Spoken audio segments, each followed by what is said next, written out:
Hey, welcome to Plant Yourself. I'm your host, Howard Jacobson. Two quick announcements before we get to today's show. If you're interested in becoming a health coach, I'm offering another run due to popular demand for people who can't make 8 p.m. on Wednesday nights, Eastern Time. So we're doing another run of the program, which will meet, the practicums will meet at 10 a.m. on Wednesdays, Eastern Time, U.S., which means if you're in Europe or Africa, that might be good for you. Also, if you're in the U.S. and evenings aren't good and you have free time in the mornings, either 7 a.m. Pacific time or 10 to 11:30 Eastern, then you can participate. If you want to find out more about becoming a wicked effective health coach, you can go to wellstartcoach.com. Second thing is, if you're not aware of it, Josh LaJaunie and I have a book that is free on Amazon Kindle. It's called Sick to Fit. And if you just go to Amazon and search for Sick to Fit, you'll be able to download it for free and read it on any Kindle-enabled device, even a phone, smartphone, tablet, computer, whatever. All right, let's get to today's episode. This is the Plant Yourself Podcast. I'm Howard Jacobson of PlantYourself.com and WellStartHealth.com. This podcast is part of my mission to help you live an exceptional and evidence-based life. So today's guest is a repeat. It's Robyn Chuter from Australia, and I wanted to have her on the podcast to talk about her recent 6-part series on the ketogenic diet, a bunch of articles that she wrote for her blog that is so chock-filled with references, common sense, analysis, and I've got to admit, I'm confused about keto. I mean, there's so much buzz about it these days. There must be something to it, right? I mean, if it didn't work to help people lose weight and feel better, they wouldn't be doing it, right? And I admit, despite my years of research and practice, despite having co-written Whole and the Low-Carb Fraud and Proteinaholic, despite seeing the positive effects of a plant-based diet on people's health and vitality every single day, I still have this little voice in my head that's incredibly susceptible to really good marketing. And boy, does the keto paleo crowd have us beat on marketing. So when I came across this series of articles, I devoured them, and I asked Robyn to make a second appearance on the podcast. Robyn is a recovering naturopath, and she's a diplomat? I don't know. She got a diploma from the International Board of Lifestyle Medicine, one of the first Australian cohorts to do so. And her knowledge of health and nutrition is encyclopedic. And by that, I mean when encyclopedias used to be written by actual experts and not anonymous Wikipedians. So anyway, I hope you enjoy her deconstruction of the ketogenic mythology as much as I did. And we also covered an area of Robyn's recent research, which is about how Facebook groups can help people become healthier or not. And we talked about the best and worst practices in setting up and running Facebook groups, support groups for people who are transitioning or trying to maintain a healthy plant-based diet. So if you're involved in online health promotion, this will be extremely valuable stuff for you as well. All right. Before we get to the interview, just a couple of quick things. It's October coming up, and October means two things. It means a new cohort of WellStart Health. If you're interested in that, just go to wellstarthealth.com/program. You can read all about it and then apply. 12 weeks, a virtual health retreat with me and Josh LaJaunie and Kevin Davis and guest stars, getting you into a community and creating and reinforcing really powerful, healthy habits. Second thing is, if you are thinking of becoming a health coach, or you are a health coach and you wish you could get better results or more reliable, more consistent results or more long-lasting results, or you just feel like, maybe you're a health coach and you've graduated from a program and you know how to market and you know how to ask all the right questions, and you're still not getting traction with your clients. We have a program and I'll start sharing the testimonials that I've gotten from this first cohort, which have been truly remarkable and heartwarming. Check us out. And the way you do that right now is send me an email at hj@plantyourself.com. We will soon have a website up. But in the meantime, if you're interested in finding out and being put on that notification list, just hit me up, hj@plantyourself.com. All right. So let's get to the ketogenic diet and all those smoke and mirrors. So without further ado, Robyn Chuter, welcome back to the Plant Yourself podcast. Thanks for having me back again. Yeah. So we were going to talk about ketogenic diets, and you wrote what amounts to a book in... I think I might end up getting it published. There was a lot of work that went into that. Yeah, I mean, it's on your website. Which tell us what it is so people can go pause and listen and go read it for themselves and then come back and listen to us. It's now a 6-part series. It started out a 3-part series, and then it just kind of like Topsy, it just grew. And it's now a 6-part series on the ketogenic diet. So each part kind of focuses on one element of the ketogenic diet, all the claims made for it. For example, does the ketogenic diet cure cancer, cure diabetes? And then the last part that I wrote, which is a subject that's very near and dear to my heart, is what does the ketogenic diet do to the gut microbiome? Mm-hmm. So before we jump in, what's your website so people can go find it for themselves? It's empowertotalhealth.com.au. I am in Australia, as you can guess by the accent, so don't forget the .au. So EMPOWER, empower, and then totalhealth.com.au. Beautiful. So I'll include links to the to all 6 parts in the show notes. So before we get into it, I'm curious why the gut microbiome is near and dear to your heart. It's absolutely fascinating, and I love to geek out on research. I'll geek out on any research. I geek out on behavioral research. I geek out on biological research.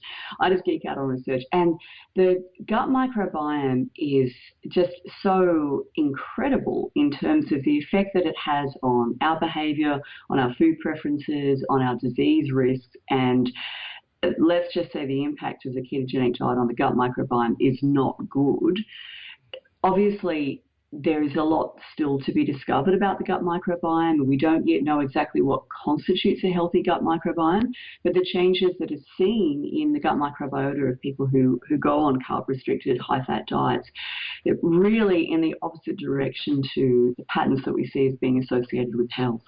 Mm-hmm. Yeah, and it's reminding me like of a friend who was a hippie in the 60s, and he was writing about the Altamont Music Festival, which happened a little bit after Woodstock. This was on the West Coast, and Woodstock was, of course, 3 days of peace and music, and like 500,000 people, no violence.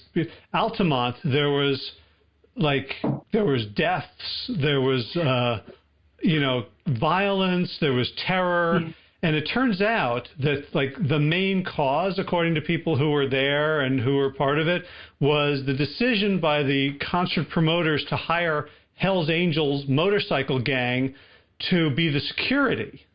And wow, that's an interesting choice. And to pay them in beer.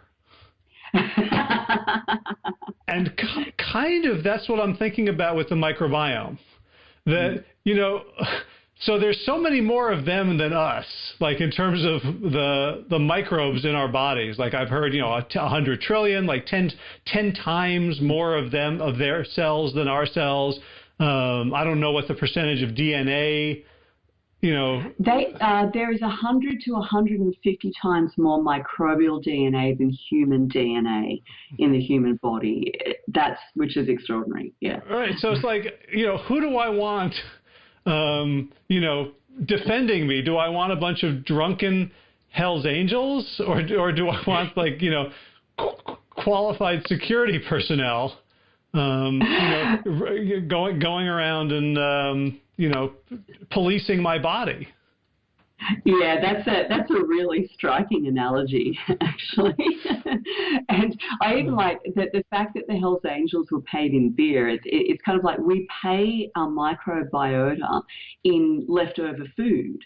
Okay, so in other words, they're mostly down there in the colon, living off the scraps, you might say. Anything that we don't manage to digest and absorb in the small intestine ends up in the in the large intestine, the colon, where the gut microbiota get to have a go at it. And so depending on what you pay them in, that determines who will grow if you pay them in lots of fiber and plant polysaccharides and polyphenols from your whole food plant-based diet, then what grows is the bugs that are just metabolically, genetically adapted to living off those wages, if you like. And if you pay them in the amounts of fat and protein that people eat, particularly on the more, I suppose, the more modern adaptations of the ketogenic diet, which is beyond what a human being could possibly absorb. So those leftovers end up paying types of bacteria down in the gut that ferment protein and also that break down bile, or that just flat out eat fat.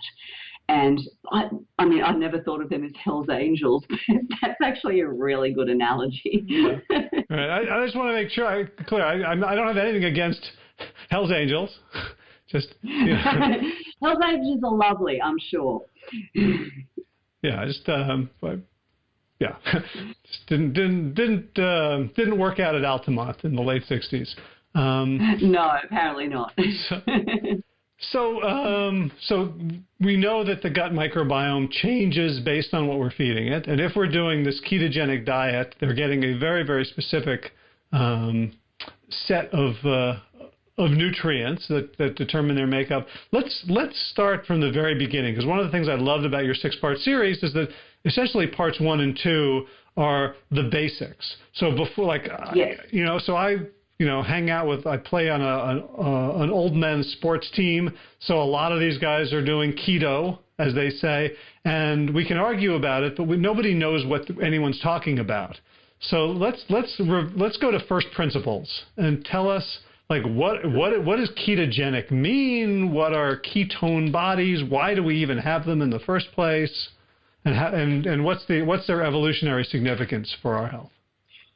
Absolutely. Well, the ketogenic diet was developed back in 1924. It goes back a long way. And a doctor by the name of Russell Wilder, who was at the Mayo Clinic, had come across research that fasting actually put people who were epileptic out of their seizures.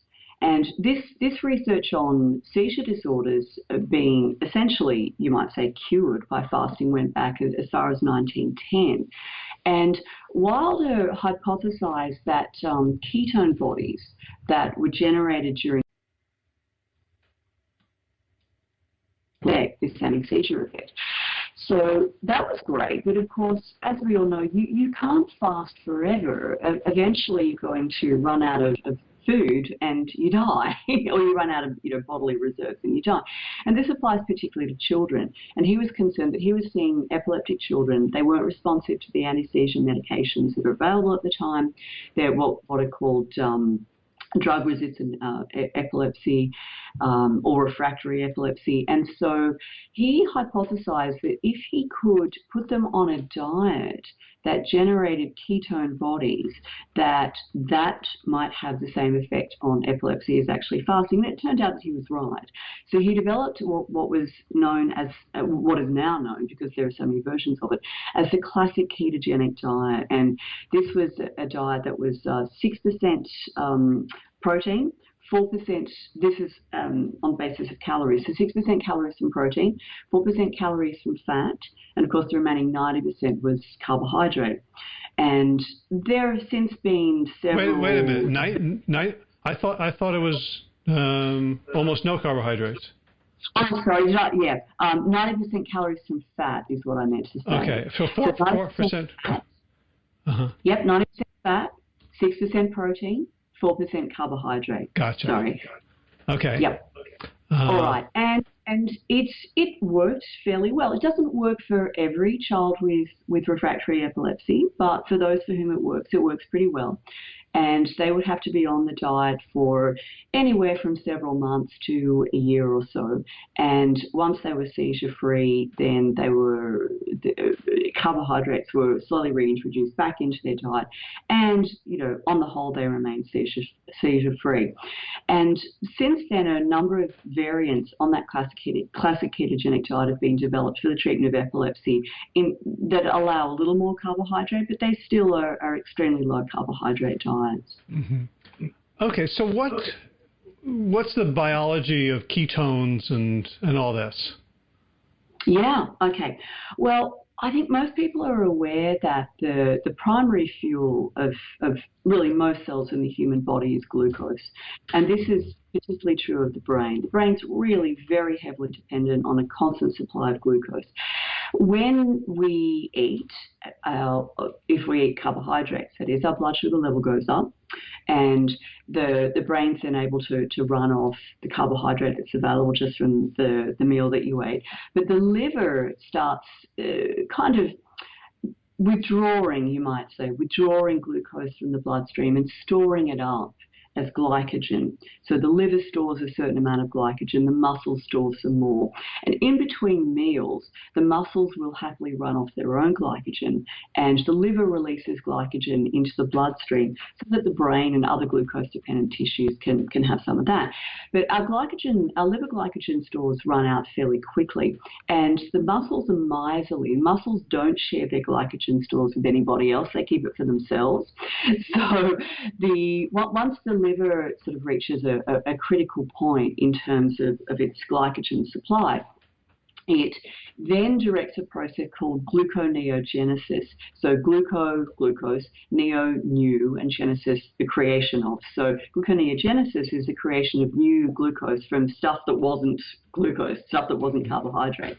And so we're able to turn certain amino acids from protein into glucose. They're called glucogenic amino acids. And we're also able to turn glycerol, which is formed when we break down triglycerides from fat, that can be turned into glucose as well. So gluconeogenesis hums along for the next several hours, up to a day or so, after we stop taking any kind of carbohydrate or have very low carbohydrate intake. And gluconeogenesis will keep the brain going for a while. But because gluconeogenesis is heavily dependent on protein as the sort of as what we call a substrate, like the basis for making that glucose, the liver kind of goes, well, this is bad. We don't want to break down too much protein. Protein's very precious. So the body then switches over to ketone production. So again, this is coordinated by the liver. By this stage, the fat reserves, the fat depots in the body are releasing large amounts of fat into the bloodstream to use as a fuel. The brain cannot just use fatty acids as a fuel. Muscles can. Muscles are very adaptable. So is the heart. So there are some tissues that will switch over to burning just fat, just triglycerides, but the brain can't. So now the liver is going to turn some of those triglycerides into ketone bodies, put those into the bloodstream. The brain takes them up, and now the brain switches over to burning mostly ketone bodies.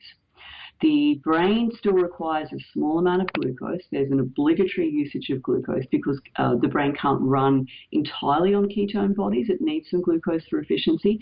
And so there's a little bit of protein breakdown that remains. And this, by the way, what I'm describing here is a total fast, right? So if someone takes in no calories at all, this is what will happen. And by the way, that's why we even have ketosis. That's why we make ketone bodies. This is an adaptation to food shortage or a total absence of food, which humans are able to make, early in our evolutionary period. So muscles running primarily off triglyceride, brain now running off ketone bodies, and the organism can kind of keep going like that until such time as the fat reserves entirely run out, and then you're going to starve to death. Okay, gotcha. That was really, really clear. So. So let me ask my stupid questions. So it sounds like that the ketogenesis, the creation of ketone bodies, isn't something that happens on a gradient. That like, okay, I don't eat for an hour, so I'm going to make a little bit. I don't eat for 4 hours, I'm going to make a little bit more. It's like there's an on-off switch, right? It's kind of binary. No, there is a gradient effect. So there's a small amount of ketone bodies that are formed just in the course of everyday living. If there are fairly large gaps in between meals. So say if you have a fairly long overnight fast, 12, 13, 14 hours without food overnight, That's not as long as many people are doing now with the popularity of various forms of intermittent fasting. But you'll get a small amount of ketone formation, but the state of ketosis really describes where the brain is running off ketone bodies as its primary fuel source. So that will not happen until such time as glucose stores and glycogen stores are really depleted. So there is a gradient effect, but we reach maximum ketone body production at around about, I think it's about 8 to 10 days into a total fast is when ketone production reaches its max. And then it just plateaus at that point. Gotcha. So do you have a sense of like what's the purpose of ketones at 12 or 13 hours of a fast? Is it sort of just to prime the body in case this is the start of a really bad week, or do ketones have a function in our sort of everyday healthy metabolism?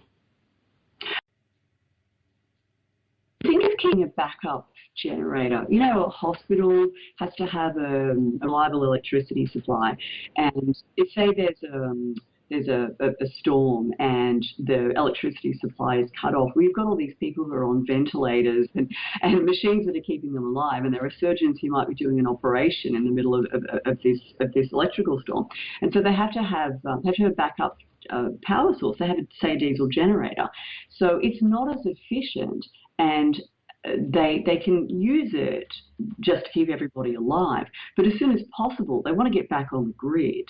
That's how ketone bodies function for us. It's essentially that. It's that backup power supply. They're certainly utilizable by various tissues, but they're not the preferred tissue. They're not the preferred fuel source, even for the tissues that use them.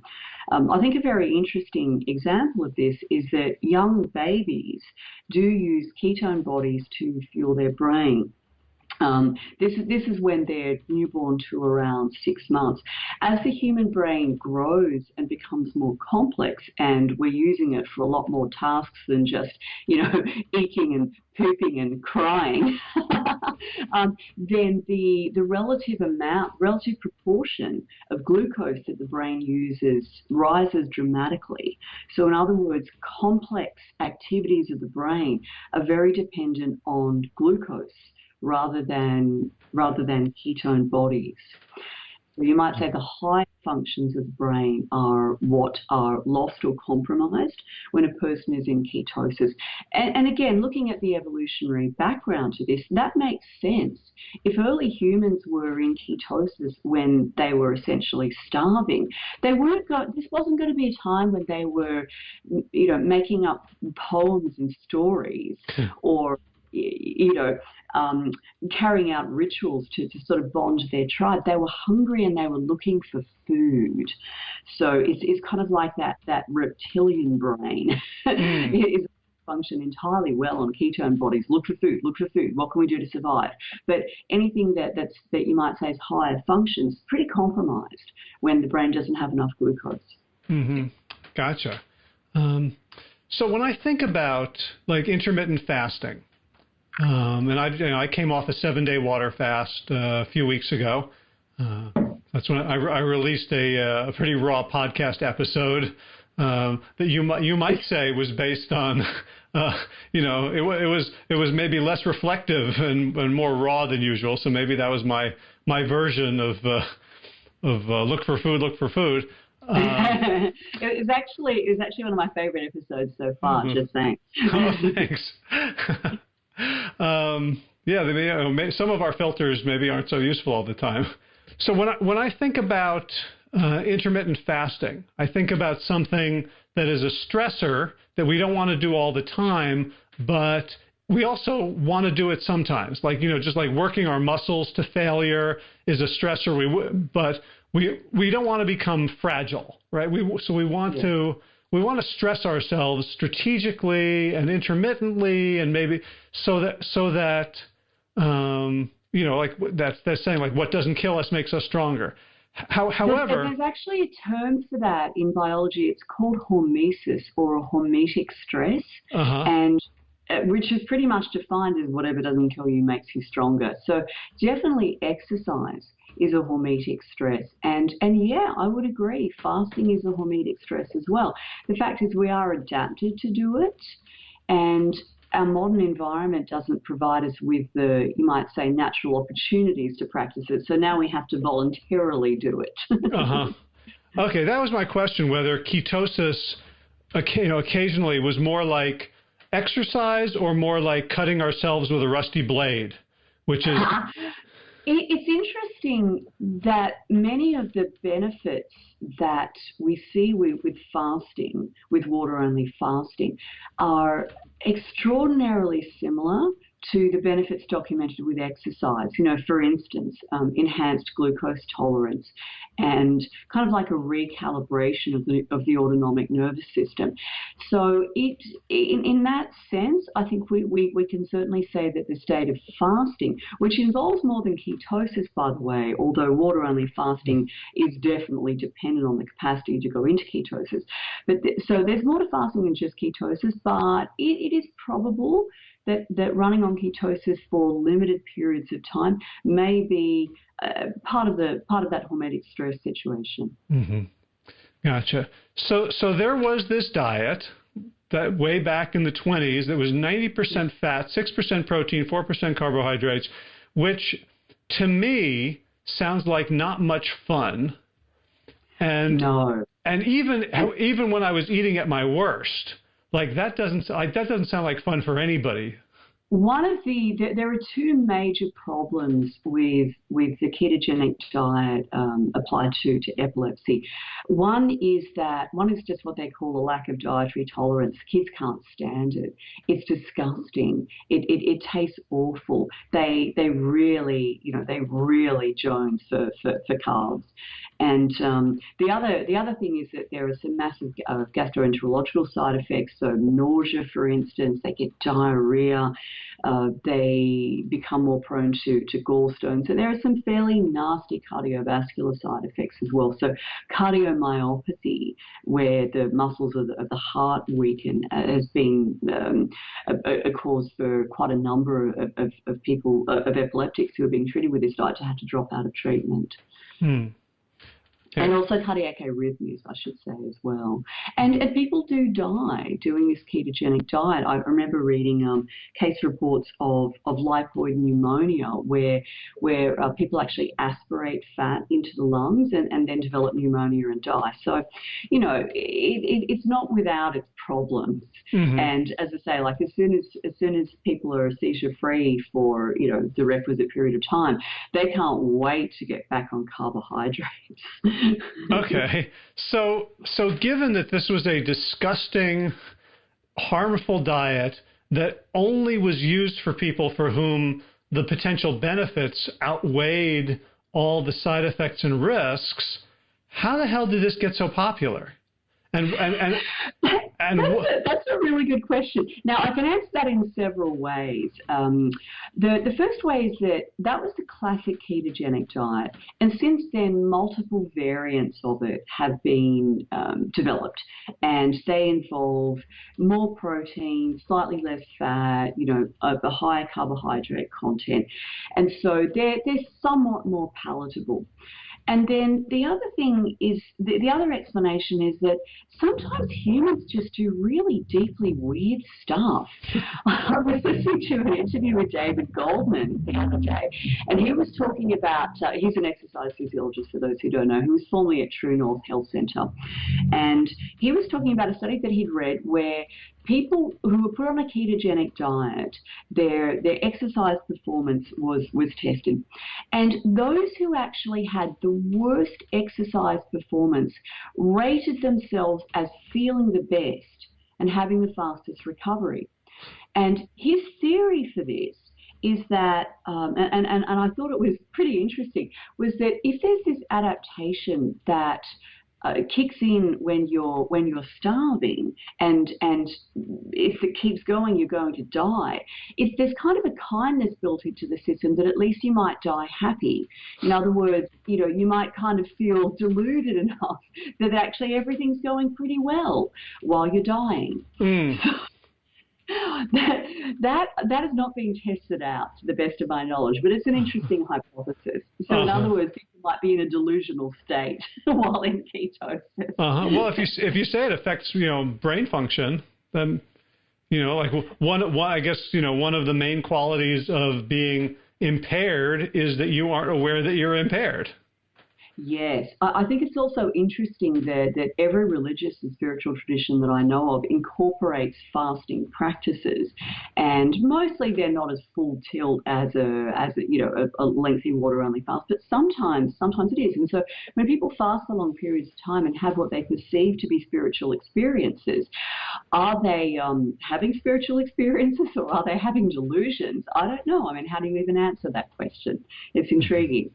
Right. I guess it goes to whether you think our brains, when they're working the way they're supposed to, are they apprehending reality or distorting it? Are we all in the matrix? Right. Right. So that's also really interesting because like one of the mantras that I hear from, and I know you and I have talked before, and you described yourself as a recovering naturopath.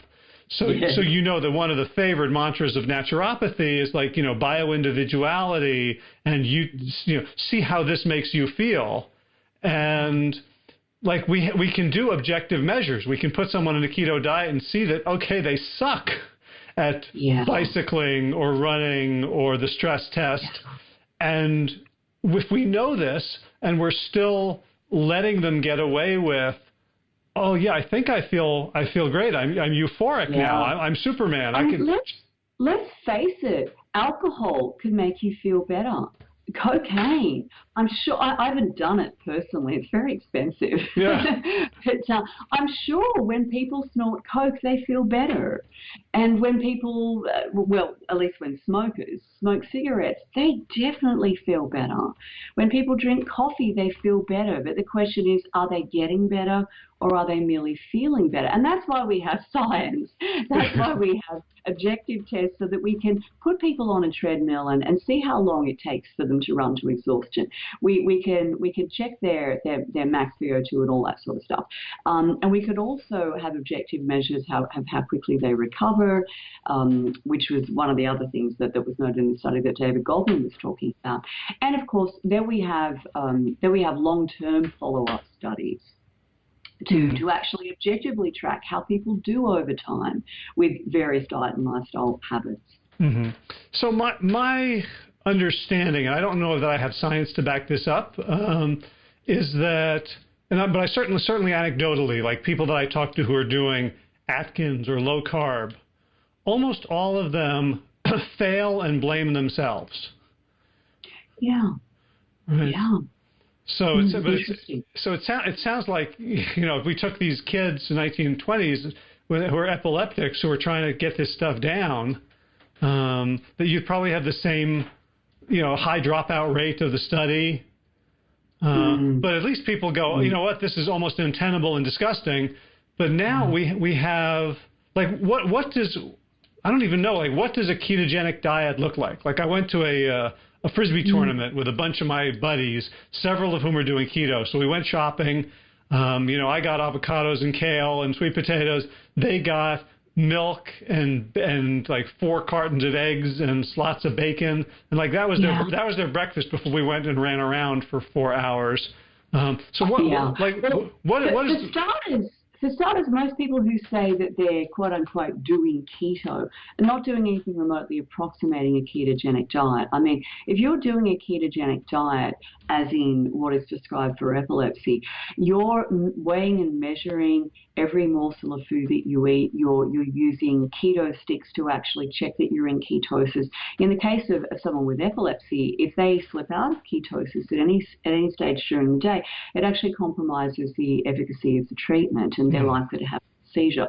So most people who say they're doing keto are having a lot more carbohydrate and usually a lot more protein, because don't forget, certain amino acids in protein can be converted into glucose. So if most of the people who are doing what they think is a ketogenic diet are actually having far too much protein to be genuinely in ketosis.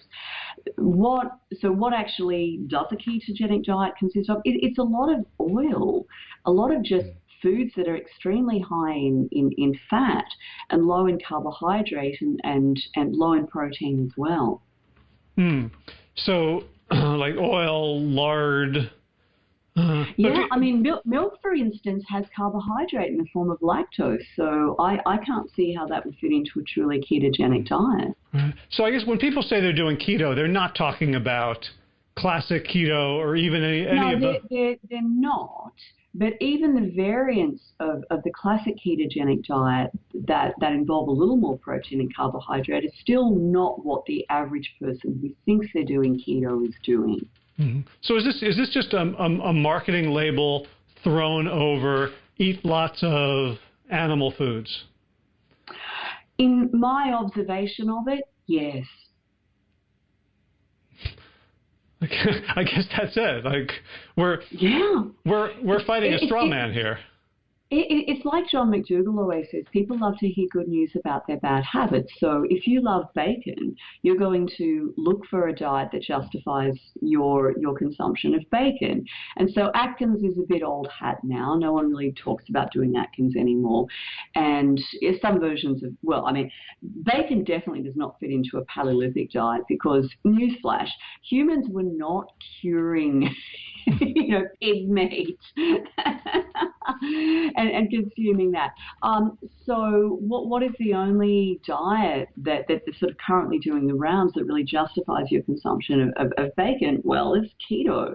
So if you love bacon, looks like keto is the diet for you. I'm being a little flippant, but I mean, like I said, people who claim to be doing keto aren't. So what are they doing? They're just they're applying a label to their preferred pattern of food consumption.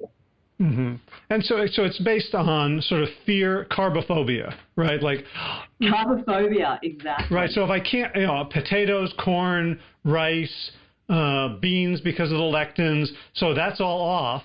I don't want to do the clearly junky foods, like, yes. Right. So I'm not going to do donuts and cookies, or at least not when anyone's looking. So that leaves my steaks, my hot dogs, my hamburgers without the bun, my bacon, and my cheese. Lettuce burgers. Right, my cheese omelets. Yeah. Right. Yeah. So why aren't these people dropping dead in front of me? Like they're it's okay. So they're if they did a stress test or performance test, it would impair. But like these guys are in pretty good shape. The people I know who are doing it. It's a testimony to the extraordinary resilience of the human body. It really is. Now, what's happening, of course, is really within days of adopting a ketogenic diet, you're going to see impairments to endothelial function. This has been documented, by the way. So endothelial function is impaired, which the endothelium is the inner lining of the arteries. I know you know this, but for the listener, the endothelium is the inner lining of our arteries, and it's responsible for maintaining the health of the arteries, dilating the arteries when required to facilitate extra blood flow, say for exercise. The endothelium is also the endothelium has to be in good shape to prevent atherosclerosis, or the buildup of a cholesterol-laden, fatty, calcified plaque on the inner lining of the arteries. And we know from studies that have been done that a ketogenic diet impairs endothelial function, and it dramatically impairs cardiac blood flow as well. But if you're young and in pretty good shape, then it's going to take many years for the results of the ketogenic diet on your cardiovascular system to show up as a heart attack or even erectile dysfunction, although that will be the first thing that shows up. Just because of the relative narrowness of the penile artery compared to the coronary arteries. Gotcha. So maybe they're so good at Frisbee because they don't have sex anymore. They're just more focused. I don't know. You'd have to ask them about that. Would you get an honest answer? I don't know. Yeah. I haven't been privy to those kinds of discussions among men. Right. I'll go undercover and get back to you. But the other thing that really flummoxes me is like people like scientists, people who have good brains and I'm sure are not trying to sell anything. They're trying to tell the truth. I'm reading a lot of books where people are kind of in adjacent fields to nutrition and they're really smart about their fields, and they're trumpeting the benefits of the ketogenic diet. So one example I'll name, I'd love to get him on the podcast, he hasn't responded so far, is Sachin Panda, who's a doctor out of California who does amazing work about the circadian rhythms, the circadian biology. And I'm telling people to read his book because it's phenomenal. And I'm also telling them, please ignore everything he says about food. Yes, yes. So do you remember that book you wrote with T. Colin Campbell, Whole? Yeah. One of my favorite books of all time. It's reductionism. This is reductionism in full flight. So, in other words, reductionism, again, as you know, this is the benefit of the listener, is this narrowing down the focus, like narrowing the aperture, so that we look at just a small fragment of the overall picture. And so, I mean, the reality is, if you put people on a ketogenic diet, there are certain biomarkers which are going to improve. Their blood glucose level will drop. I mean, if you're a diabetic and your blood glucose level is off the charts and you go on a ketogenic diet, there's no doubt about it. Your blood glucose level is going to drop because you're not having carbohydrates. So, of course your blood sugar level is going to drop. Do you say in America, or is that uniquely Australian? Is it the same as duh? Kind of. I guess that's our hangover from the British influence. We say it duh. So yeah, duh. I'll say it duh. Oh no, stay with duh. Yeah, you do see improvements in blood glucose level. There are some what look like improvements in glucose metabolism, such as what's called insulin area under the curve. There's obviously a drop in fasting insulin production as well, because without carbohydrate, the requirement to secrete insulin is much lower. And if people lose weight on a ketogenic diet, which they commonly do, and not, by the way, because there's some magic metabolic advantage to ketogenic diets. That's really been comprehensively disproven by Kevin Hall with his truly marvelous, magical, beautiful, elegant metabolic ward studies. He's shown that there is no metabolic advantage to the ketogenic diet. In other words, it's a weight loss diet that works because people eat less calories. Mm-hmm. There's no magic to it, okay? But if people lose weight, you in most cases, you're going to see a drop in cholesterol. And so we do see that with ketogenic diets. It's not as impressive as you'd see if a person lost weight on a whole food plant-based diet, but just losing weight will drop down your cholesterol level. So there are improvements in biomarkers, no doubt about it. And of course, Sachin Panda, his research is done on mice and rats. And rodents are not humans. So when we try to extrapolate our results that we gain on rodents to humans, there's usually a very large shortfall. Rodent models provide pretty interesting starting points, but then you've got to take it to the humans, which is what Kevin Hall does so fabulously well. Gotcha. So we have these blood glucose will drop, insulin area under the curve. Can you explain that one?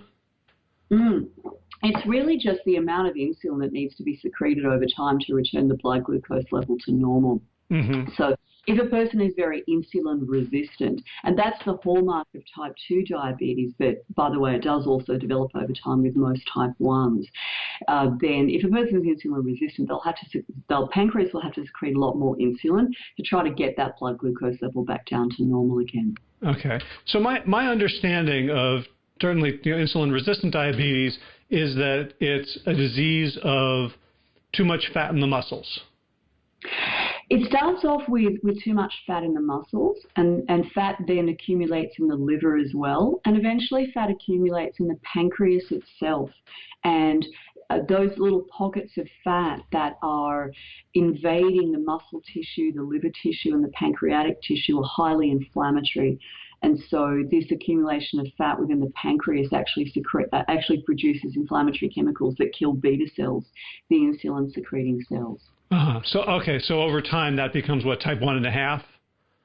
where the well, yeah, eventually. So what happens with type 2s is initially they're secreting enormous amounts of insulin, 2, 5, even 10 times as much insulin as a non-diabetic person. And provided their pancreas can keep up with that, then they will maintain a relatively normal glucose level. They're still diabetic, but they're coping. Eventually their pancreas will just poop out. It's simply, so if you kill off enough beta cells, you just can't produce that amount of insulin. And so at that point, they're likely to become insulin dependent. They'll actually have to start injecting insulin, even though they're type 2s. Okay. So, I mean, where I'm going with this is you just listed a whole bunch of biomarkers related to diabetes that improve on a ketogenic diet, and yet pretty much every ketogenic diet will contribute to what I understand to be the galloping underlying cause of the disease. So I'm having a little, like, my brain is smoking. Like it helps with biomarkers, absolutely, but it makes the disease worse. Yes, again, and this is the perils of reductionism. So in the short term, and remember, these studies on diabetes, we don't have anything that goes past, I believe, I have to check the studies, but I don't think we have anything that goes past 2 years. And most of them are 6 months or less. So what you see is this short-term improvement in biomarkers. But look, nobody dies of diabetes. People die of diabetic complications. There are macrovascular complications, which are things like heart attacks and strokes. And then there are microvascular complications, which is mostly retinopathy, eye disease, kidney disease, and nerve disease. So the kidney disease can kill you. The eye disease makes you blind, which is awful. And the neuropathy is highly unpleasant, but again, probably won't kill you. So what we actually need is to figure out, well, what is the best way for diabetics to eat that will save them from diabetic complications, especially atherosclerosis and cardiovascular disease, because that's the major cause of death in diabetics. They have about 4 times the risk of heart attack as a non-diabetic, and heart attacks are already the leading cause of death in westernized countries. Okay, so the biomarker studies say that most are about 6 months. So do we have study? I mean, it feels like keto has taken such hold, and I think it's because it sounds more impressive, right? Yeah. So I'm going to loop back to something you said before, which is that people that you know who've tried this eventually fail. Fail meaning they eat carbohydrates again, which, by the way, is not surprising, because carbohydrates are the preferred food source of the human being. They're the primary macronutrient that made up the bulk of our diet throughout our evolutionary history. So, in other words, we're unlikely to get long-term studies where people are fully compliant with a ketogenic diet, so that we can find out exactly what I just said, like, how do people do if they stick consistently to a ketogenic diet and they say diabetic. What we do know from epidemiological studies is that people who eat a low carbohydrate diet have a higher mortality rate. They are more likely to die. So that doesn't bode well if you already have a chronic degenerative disease like type 2 diabetes, which is going to shorten your life expectancy anyway. So we have kind of like a proxy measure for what happens when people do a long-term carbohydrate restricted diet. Now, I'm not saying that we have studies of a long-term ketogenic diet, because we don't, because people can't stick to it. They do it for a couple of months at a stretch, and then they just can't stand it anymore. So this is like someone saying that holding your breath for 2 years has never killed anyone. Correct. Wow, that's insane. It kind of is. Like I said, humans do crazy stuff. The remarkable range of human craziness never ceases to amuse me, entertain me, and flabbergast me. Oh, awesome.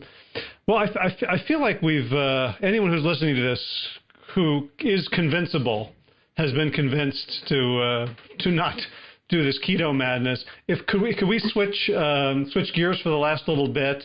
I'd love to find out what you discovered in your research on moderated Facebook groups, and specific. Yeah. And tell us what the question is and what you found. Yeah, so last time we spoke, I was in the midst of my honours research project, my prep for starting my PhD, and I decided to do my honours project on this particular Facebook group called Whole Food Plant-Based Aussies. If you're in Australia or New Zealand, we do accept Kiwis as honorary Aussies for these purposes. You're very welcome to join this group. We have a few non-Australians, but mostly we accept Aussies. So if you're on a whole food plant-based diet and you want some support, join this group. Okay, so my research question was basically, does membership of a Facebook group such as this with a really dedicated purpose, does it facilitate people in adopting and particularly maintaining a whole food plant-based diet? And the short answer is yes. The longer answer is a lot more interesting, just in terms of exactly what it is that people get out of group membership. And it's everything from just information sharing on the most, I suppose, simple of levels. For example, what do you eat on a whole food plant-based diet? Because, people can read the China study, they can read Whole, they can read any number of great books on a whole food plant-based diet, and then they close the book and they say, well, that's great, I'm sold, I'll start tomorrow. What the heck do I eat? Mm-hmm. And so people often post photos of their meals in Facebook groups, and this one's no exception. But the great thing about this group is that the meals aren't all prettied up. They're not like Instagram photos. They're just like someone whacked the food on a plate and it was beans and rice and a bit of kale, or a baked potato with, some random veggies, and they snap a pic of it, and there's no floral arrangements and there's no lighting or whatever. It's just like, hey, this is what I had for dinner. It might look much, but it was good. Yeah. And people look at that and go, oh, so that's what you eat on a whole food plant-based diet. So for newbies, it's really good to see that not everyone is cooking up a gourmet storm every night of the week. If you like doing that sort of stuff and you find it fun, then knock yourself out. But most of us are just kind of whacking stuff on a plate, and it's fine. The other sort of major benefit that people get out of this group is just that kind of like that moral support, particularly if you're the only one in your family or in your workplace who's doing this. It's lonely, and the social pressure, the pressure to conform, the concern about how am I going to handle that the big family get together, what do I do when my mother-in-law makes this criticism about my diet, all that sort of stuff.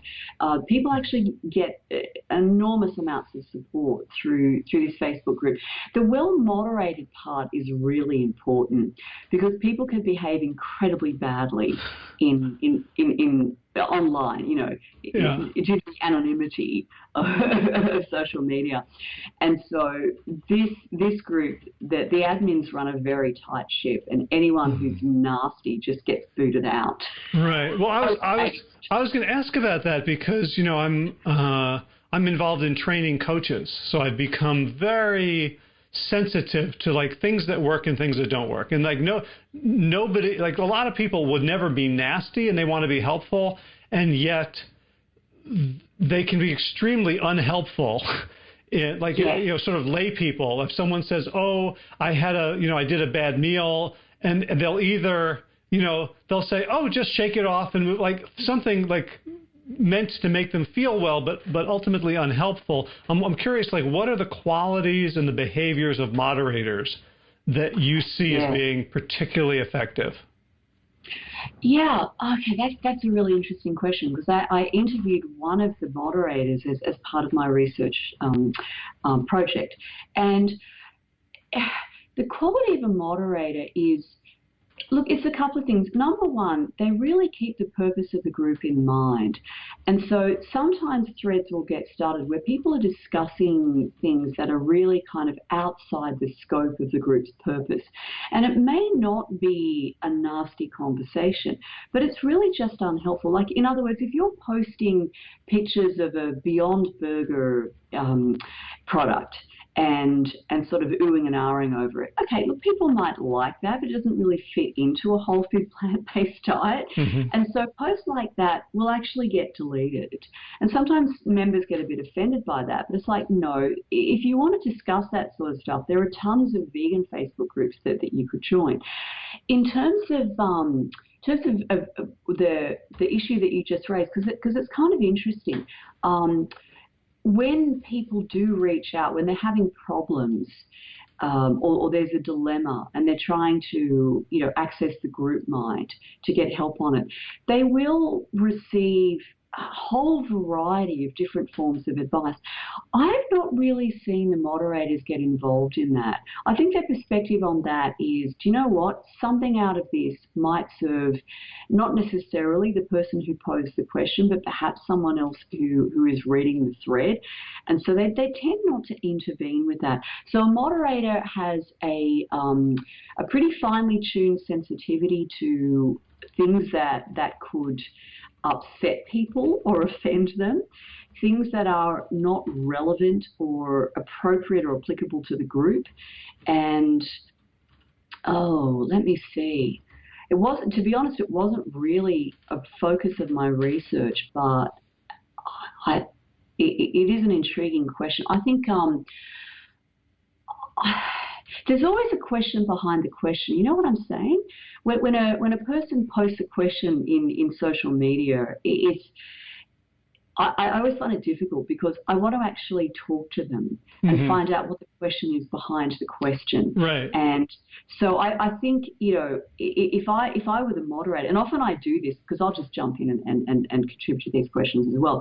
So when someone asks a question in a situation like that, I'll usually answer it by asking another question, a clarifying question. So I think that's probably a pretty good quality for a moderator to have, to be really curious about what is this person really asking? What is the problem behind the problem? Gotcha. So what kind of, do you have any data on people who dropped out? On like what, what they didn't get out of it, or what happened to them afterwards? Do people tend to want to, stay in for the long haul, or can they, is it like an umbilical cord that they can cut and go off on their own? Yeah. So in the context of my research project, first of all, I did basically a text analysis of posts that people made, and then I did in-depth interviews. And look, I mean, obviously it was a self-selected sample. People put their hand up to be interviewed, and so they tended to be the ones who were happy with the group. Do people drop out of these groups? Absolutely. They might join the group out of curiosity. They've heard about a plant-based diet or a whole food plant-based diet. They want to know what it's all about, and then they decide it's not for them, and we never hear from them again. And they either leave the group, in which case I can't contact them to find out why, or they just become, they might still stay in the group, but they don't contribute regularly, in which case they're not going to respond to my request to interview them. So in other words, the scope of my research project didn't actually allow me to get in touch with people who decided, no, this group is not for me, because they weren't in the group anymore. So how has the research helped you? Oh, that's an interesting question, isn't it? It's helped me. I suppose it's helped me answer a few questions about, is online support really a meaningful form of support compared to in-person support? That's a question that's really dogged researchers since the online world really blossomed and people started spending more of their time online rather than, with actual living, breathing human beings talking to them. And I'm not going to say that having an online support community is a substitute for having real life people that you meet up with for meals and go for runs with, because I don't think it is. But for people who are very isolated, geographically, for instance, we had members in the group who were in pretty far-flung parts of Australia, and there are parts of Australia that really are far from anywhere, and they were literally the only person that they knew who was not eating a sort of typical Australian diet. And for them, the group was absolutely a lifeline. It was they'd log on several times a day, and without sometimes not even posting themselves. So they might just have been what is rather an ugly term, lurker. They might have just been lurking. So, and that's another interesting thing, was that people don't actually have to actively participate to benefit. They can just be lurking, as in reading other people's posts, and they still report a benefit from group membership. So that was pretty interesting to me. That's very cool. Anything you encountered about people finding this online community and then either finding or beginning to create real life community around themselves? Yes, and yes, absolutely. So this is a large group where we're nearly at 10,000 members now, and certainly some people do live in reasonable proximity to each other. There have also been a couple of kind of offshoot groups. So members of this group have established meetup groups within their own cities or regions as part of Nelson Campbell's Plant Pure Pods. So we actually have Plant Powered Sydney and Plant Powered Melbourne and Plant Powered Brisbane and Plant Powered Perth and Adelaide, and we're starting to infiltrate the regional centres as well. And so there's a lot of cross membership of this particular group with these other groups, and therefore, if we're having a meetup for one of our sort of city-based groups, we can cross-promote that in the larger group. And so we end up sort of creating all these sort of satellite organizations, I suppose, where people can get that very needed face-to-face, sitting in the same room, sharing the meal with each other kind of contact, which I do think is really super important for human beings. Gotcha. So do you have like a short list of do's and don'ts for someone who wants to create a group or jump in and fix a group that isn't working? Yeah. So for starters, set really clear guidelines. Facebook groups now allow you to have up to 3 questions that people need to answer before they join, and that came into that Facebook provision came into this group about several years into its inception. So newer members now have to sort of jump this hurdle of answering questions to make sure that they actually understand what a whole food plant-based diet is, and that this particular group also embraces a no oil policy, because that tends to hose down all of the tedious arguments about is coconut oil or olive oil okay. They still pop up. It's amazing. Even after people have answered the questions and said, yes, I understand what the purpose of this group is, even then there'll still be questions like, why don't you eat olive oil in this group?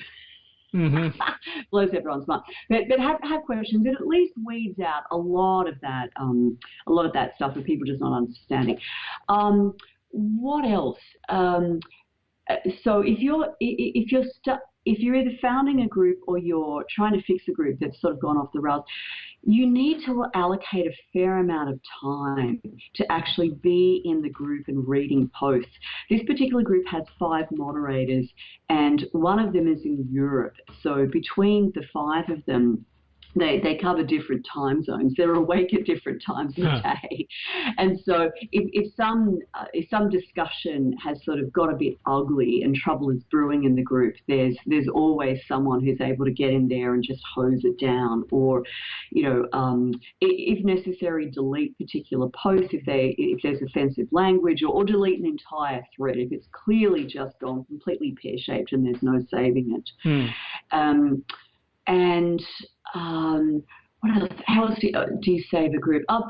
If the group is not terribly active, the other thing is just posting interesting questions for people to answer, or posting articles. A lot of what happens in whole food plant-based policies is people, including moderators, which is very engaged members of the group, will post interesting articles. So, if say Joel Kahn or David Katz or John McDougall, or someone's just written a really great article, or Doug Lyle has done an excellent webinar on some aspect of habit change, someone will actually just pop a link to that in the group, and then that often starts a discussion, and just, it engages people more. So being involved, hosing down arguments before they get nasty. If necessary, evicting people from the group if they just won't play in the playground nicely. You do actually have to bump them off. And it's kind of like having that awareness that the well-being of the group trumps individuals. So if one particular person is not getting their needs met in the group, but they're behaving badly because of that, the well-being of the group actually trumps their needs. And that's actually a little bit troubling for me, but my discussions with the group's founder, she was really clear on that. The group comes first. If individuals don't like it, tough. Right. Well, I mean, for what they're paying, it's pretty. Right. That was her point too. It's like, I do this for free. I'm a volunteer. So if people don't like the way I run the group, they can basically buzz off and start their own. Right. Yeah, I learned it from my wife because she accidentally, not a group, but she had a Facebook page that got up to over 100,000 people. And she's like, this is my living room. If you come in my house and you sit in my living room and you don't behave, you can't stay here. And yes, exactly. She became very quick to bump people off after a while. Yes, yeah. No, if they won't behave, if they won't play nicely, then they don't belong. And it's also that kind of toxicity affects the group and the atmosphere of the group. One of the most frequent comments that I got during the in-depth interviews that I did was that this is a really friendly group. And of course, Facebook being what it is, most people are in multiple groups. And so I spoke to people who were in very many other groups. And this was their favorite because of that friendly atmosphere. So that is the moderators or the admin's responsibility to maintain that atmosphere. Just to sort of give you a little bit of context to this. Am I allowed to swear on your podcast? Please. Okay. There is a Facebook group called Vegans in Australia Who Aren't Assholes, which developed as a splitters group from a group called Vegans in Australia. I'll leave you and your viewers to fill in the gaps about why Vegans in Australia Who Aren't Assholes was formed. But that's just a little taste of Facebook group life. I'm still waiting for you to curse. I haven't heard any unacceptable language yet. That's great. So let's wrap this up. I'm curious, like what you're up to now. I know you wrote to me that you took a international lifestyle medicine exam, part of the first Aussie cohort. Like what are you up to, and how can people find you? Yeah, I was just off the back of submitting my honours thesis, and a month or 6 weeks later, the Australasian Society of Lifestyle Medicine were running the very first exam to become a certified lifestyle medicine practitioner. So I hit the books again and did this exam, which, by the way, was about the most hideous exam I've ever sat in my life, and I've sat a few. It was just truly awful. So anyway, I'm now in what way was it? Was just really hard or irrelevant? Oh, it was multiple choice questions that were just completely twisted. Multiple choice exams that I can remember from way back in high school. It was like there was always two answers that were clearly wrong, and one that was probably wrong, and then the other usually stood out like the proverbial dog's balls. But this one was just, how can we write the question in the most convoluted way to trip you up? But I managed to pass, yes. All right. So now I'm officially a certified lifestyle medicine practitioner. And what am I up to? I took a hiatus from studies on. I am going to begin my PhD next year, and I haven't quite settled on the topic, but I'm really, really interested in behaviour change. So that's what I'm probably going to end up focusing on. Well, if you're looking for a cohort to study, I would love to give you access to WellStart. That sounds amazing, Good. I will talk to my potential supervisors about that because I've been kicking around a few ideas in my mind and haven't quite settled on anything. So, all right, I'll get back to you on that. Yeah. Other than that, I'm running my practice as usual. I'm busy writing articles every week, as you know, I'm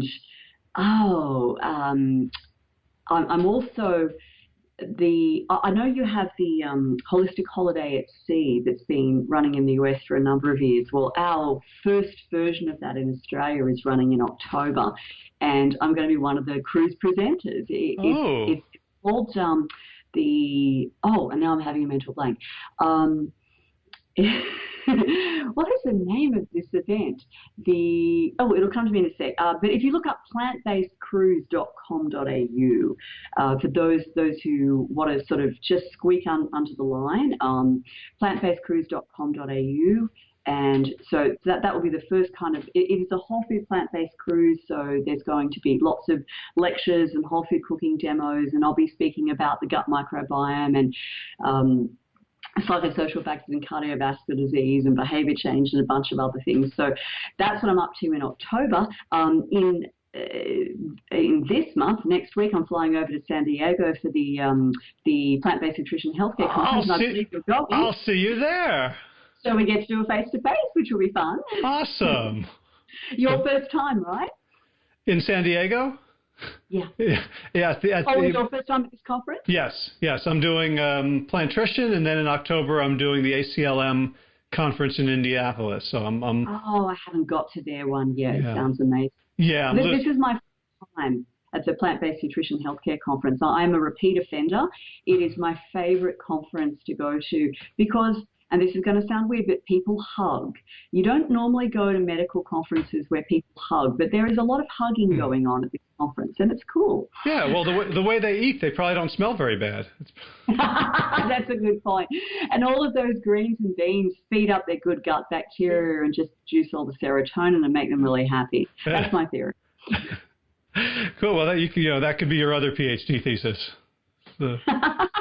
I have considered that, as a matter of fact, the effects of a whole food plant-based diet on the gut microbiome and how that affects mood. It's on my radar.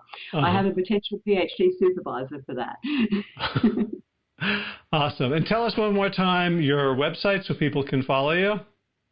Yes, it's empowertotalhealth.com.au, and I have a weekly free newsletter. Every now and again I post a video on YouTube. I'm not very active on that, but you can check out my YouTube channel, which is Empower Total Health. I've got a Facebook page, look up Empower Total Health, and I tweet a bit, not a heck of a lot, not nearly as much as Donald Trump, but I do every now and again tweet. Well, I'm sure yours are adding to the positivity in the world. So there's another distinction. I should hope so. All right. Well, Robyn, thank you so much. I'm so excited. I'm going to meet you next week, and it's going to be fun. Yeah, and I'm so happy that you put together this long series on ketogenic diets, and I think this is gonna help a lot of people. So I hope and kind of you threw out lots of references to different things, and if someone goes to the articles, like half of the words are in blue, which means you're linking to the references you're talking about. So this is not you just making shit up. I don't write anything that I don't reference. I have this, I suppose it's a paranoid streak in me. I'm always afraid that someone's going to sort of email me and say, hey, why did you say this? I'm like, it wasn't me, it was the researcher. Here it is. So whenever I write an article, it's fully referenced. You can go back to the original literature and read it. And I highly recommend that people do that. Yep. It's a great way to cover our asses. And be more credible than the people promoting these crazy diets. Yeah. Sorry, my third world Australian internet speed's just cranking down now. Could you say that last bit again? Yeah. I was saying it allows us to be more credible. That we're because we're in a debate, right? And it's a crazy debate. But how can we distinguish ourselves? We say, well, when you're looking at the other side, follow their links, because otherwise it's he said, she said. You have to, Yes, if you're going to empower total health, you have to empower people to evaluate research at some level. And alas, dear listener, here is where Skype crapped out, or our connection crapped out, and we could not continue the conversation. And right after that, I was busy, Robyn was busy. We were supposed to meet up and finish this off in San Diego, but Hurricane Florence happened and kept me here. So we're going to have to just leave it there for now. We got in all the good stuff. You're going to have to go and make up your own ending where we thank each other profusely and say how much we admire each other's work, because that unfortunately did not get recorded. Anyway, I hope you enjoyed this episode. I hope it was really helpful to you.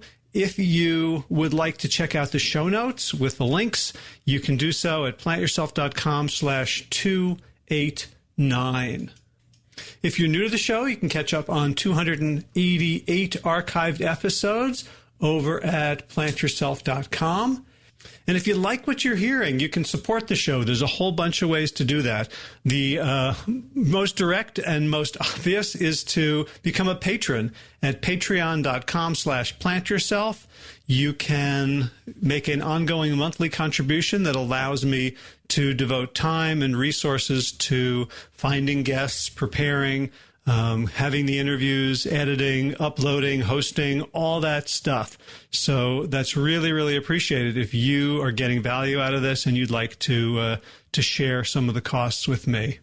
Also, easier, you can take a couple of minutes and leave a review on iTunes, or as I hear it's called these days, Apple Podcast or Stitcher. If anyone knows how to get me onto Spotify, I've been trying without any luck apparently. Drop me a line, hj@plantyourself.com. If you know anybody who works at Spotify, you can sneak the Plant Yourself podcast in there. Garden news these days is all about harvesting herbs. We've got tons of Tulsi or holy basil. The hibiscus flowers are now in bloom. There's a whole bunch of other things that my wife can identify that I can't, that are being dried and tinctured and turned into all sorts of great herbal medicines. And I picked the last of the Scuppernong grapes, which wasn't a great harvest this year, maybe about a quart and a half altogether, where in past years we'd filled 5-gallon buckets easily. The other big news is I'm in the middle of building a giant 3-bin compost system. And if you've ever seen me build anything, you realize how remarkable that is, that I'm trying again. But compost bins are pretty forgiving structures, so I'm hoping that it will do the job. In running news, I am slow, really slow these days. Went for a 10-miler with Gio on Sunday and came in at about 10:50 per mile. A lot of walking, a lot of slow jogging. So maybe I'm overtraining. So and I'm still doing Frisbee practices. So maybe I'll take it back a notch and maybe add some yoga and stretching and melt method and various other things into the mix. All right, time for thanks. Let's bring up the music. That's Sabali Dawn, The Dance of Peace by Will Ridenauer, who has so kindly allowed me to use this beautiful melody as the theme music for this show. And of course, thanks to all of you Plant Yourself podcast patrons, as in Kim Harrison, Lynn McClellan, Anthony Disson, Brittany Porter, Dominic Mara, Barbara Whitney, Tammy Black, Amy Good, Amanda Hadley, Mary Jane Wheeler, Ellen Kennelly, Melissa Cobb, Rachel Burns, Christine Nielsen, Tina Sharp, Tina Aher, Jennifer Volkanovsky, David Bozick, the mysterious Michelle X, Elizabeth Feldman, Victoria Dolomanova, Leah Stoller, Alan Christensen, Colleen Peck, Michelle Landry, Josina, Julianne Rowland, Stu Dolnick, Sarah Durkis from the Circus, Kelly Cameron, Wayne Pedersen, Leanne Peterson, Janet Selby, Claire Adams, Tom Franzik, Vinette Bedden, Gil Lacer, David Donahue, Blair Cyber, Dorunia Vizov, Kate Gio, and Carolyn Argentati. I'm going to go back to Doron Avizov, Gio and Carolyn Argentati, Jody Friesner, Ruth Ann Funderburg, Misha Rosen, Michael Warbeck, The Equally Mysterious, Tracy Z, Alicia Lemus, Rebecca Hughes, Val Lindemann, Rhymes with Cinnamon, Nick Harper, Stephanie Holmes, Martha Bergner, Nicole Ramsey, Susan Ahmad, Molly Levine, Scribble, Harry R., Susan Laverty, The Panda Vegan, Craig Kovic, Adam Scharf, Karen Burry, Heather Morgan, Ashley Corcoran, Kelly Michia, Dean Norton, Ronnie Lynch of Plant Happy Oregon, Sabina Kurtzels, Nigel Davies, Marion Blum, Teresa Copel, Shell Root, Liz, Julian Watkins, Breed O'Connell, Brian Sheridan, Shannon Hirschman, Kate Rosalind, Ayat, Julie Lang, Ola Edegard. He's a Susan Connie Hainline, Aaron Greer, Alicia Davis, Aviva Lael, Heather O'Connor, Carolyn Jensen, Cherry Olakoski, Plant Powered for Health, Karen Smith, Scott Morani, Karen and Joe Crabtree, Tanya Lewis, Kirby Burton, Teresa Carell, Kevin McCauley, Elizabeth Rothschild, Kelly Baker, Miracle Land, Jesse Cheryl Dwyer, Jenny Hazelton, Valerie Peltier, Peter W. Evans, Colleen Harrison, Justin Divitt, Joshua Sommermeyer, Dennis Bird, Darby Kelly, Lori Fanny, Linnea Lundquist, Valerie Hummel, Deb Cassia, Emily Iconelli, Levy Wallach, Rosamund McAtee, Dan Picorni, Stephen Leenan, Patty DiMartino, and Mike and Donna Karts for your generous support of the podcast. That's it for this week. As always, be well, my friends.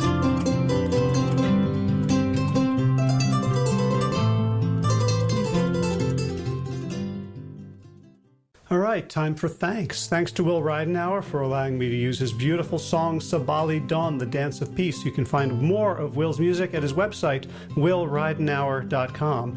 And of course, thanks to all of you Plant Yourself podcast patrons. Kim Harrison, Lynn McClellan, Anthony Disson, Brittany Porter, Dominic Maurer, Barbara Whitney, Tammy Black, Amy Good, Amanda Heatherly, Mary Jean Wheeler, Ellen Kennelly, Melissa Cobb, Rachel Behrens, Christine Nielsen, Tina Sharp, Tina Ahern, Jen Filikanovsky, David Vizek, The Mysterious, Michelle X, Elspeth Feldman, Leah Stoller, Alan Christensen, Colleen Peck, Michelle Andrews, Zosina, Sarah Durkis, Rhymes with Circus, Kelly Cameron, Wayne Pedersen, Janet Selby, Kara Adams, Tom Franzek, Jeanette Benham, Gil Lassert, David Donahue, Blair Cyber, Torona Vizo, Gio and Carol Argentati, Jody Friesner, Ruth Ann Funderburg, Misha Rosen, Michael Warbeck, the equally mysterious Tracy Z, Aviva Lael, Alicia Lemus, Rebecca Hughes, Val Linneman, Rhymes with Cinnamon, Nick Harperson, Martha Bergner, Susan Ahmad, Molly Levine, the inscrutable Harry R., Susan Laverty, the Panda Vegan, Craig Kovic, Adam Scharf, Karen Burry, Heather Morgan, Kelly Machia, Deanne Norton, Bonnie Lynch, Plant Happy Oregon, Sabina Kurtzels, Nigel Davies, Marion Blum, Teresa Copel, Julian Watkins, Breed O'Connell, Shannon Hirschman, Linda Ayat, Holm Hedegaard, Isa Tuzawa, Connie Hainline, Aaron Greer, Alicia Davis, Heather O'Connor, Carolyn Jensen, Sherry Olakoski of Plant Powered for Health, Karen Smith, Scott Morani, Karen and Joe Crabtree, Tanya Lewis, Kirby Burton, Teresa Carell, Kevin McCauley, Elizabeth Rothschild, and Jesse, Cheryl Dwyer, Jenny Hazelton, Valerie Peltier, Peter W. Evans, Colleen Harrison, Justine Divitt, Joshua Sommermeyer, Dennis Bird, Darmy Kelly, Lori Fanny, Linnea Lundquist, Valerie Hummel, Emily Iconelli, Levy Wallach, Rosamund McAtee, Dan McCorney, Stephen Leenan, Patty DiMartino, Mike and Donna Karts, Deanne Bishop, Bill Brielf, Gunter Schmidt, Marjorie Lewis, Kelly Molden, Tricia Adams, Ian Kramer, Nancy Sheldon, Lindsay Bayshore, Gunn-Marie Hagan, Tracy Gullis, Laura Heaton, Meg from Mama Says, Rochelle Kennedy, Diana Goldman, Stacey Stokes, Ben Savage, Michael Kay, Holly Butler, Diana, David Hughes, Connie Rogers, Claire England, Sally Robertson, Param Ganchi, Amy Daly, Brian Tourville, Mark Jeffrey Johnson, Josie Dempsey, Karen Schmidt, Pamela Hayden, Emily Perryman, Olga Sidorowska, Allison Corbett, Richard Stone, Lauren Vaught of Edible Musings, Aaron Hasty, Sean Owen, Sagar Nayak, Erica Piedra, and Danielle Roberts for your generous support of the podcast. That's it for today. As always, be well, my friends.